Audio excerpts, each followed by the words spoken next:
시중은행들이 올해 기업 대출을 지난해보다 더 늘리겠다는 방침을 세웠습니다. 정부의 상생금융 확대 영향도 크지만 이 가계대출 축소에 따른 영업전략 변화로 풀이되고 있는데요.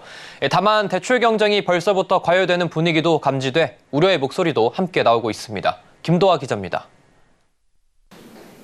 국내 은행들이 실적 방어를 위해 올해 기업 대출을 지난해보다 더 확대하기로 했습니다.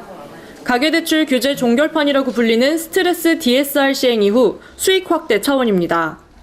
은행들은 지난해부터 기업 대출 점유율을 높이기 위해 경쟁을 벌였고 이런 과정에서 기업 대출 규모도 끌어올렸습니다.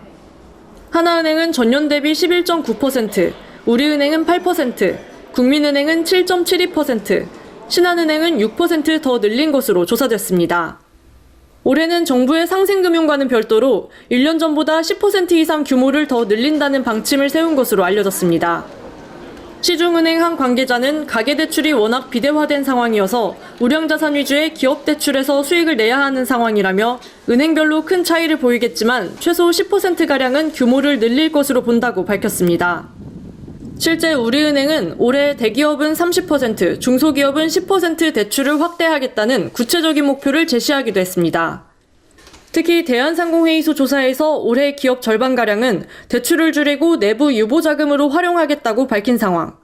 따라서 은행들은 올해 기업 대출 시장이 더욱 치열해질 것을 대비해 비중을 확대할 가능성도 나옵니다. 하지만 부실 기업이 증가하고 있는 상황이어서 대출 규모 확대가 향후 부실을 촉발할 수 있다는 지적도 나옵니다. 그런데 문제는 기업대출은 담보대출도 있지만 신용대출이 많기 때문에 일반적인 가계대출보다 위험도가 높아요. 새로운 기법을 만들어낸다든지 신용평가할 수 있는 새로운 방법들을 만들어낸다든지 이런 것들을 하지 않으면 위험에 노출될 가능성이 매우 높죠. 가계대출을 늘릴 수 없는 상황에서 은행의 기업대출 점유 경쟁이 치열해질 것으로 보이면서 은행권의 리스크 관리를 통한 기업대출의 건전성을 높이는 것이 주요 과제가 될 것으로 보입니다. 서울경제TV 김도아입니다.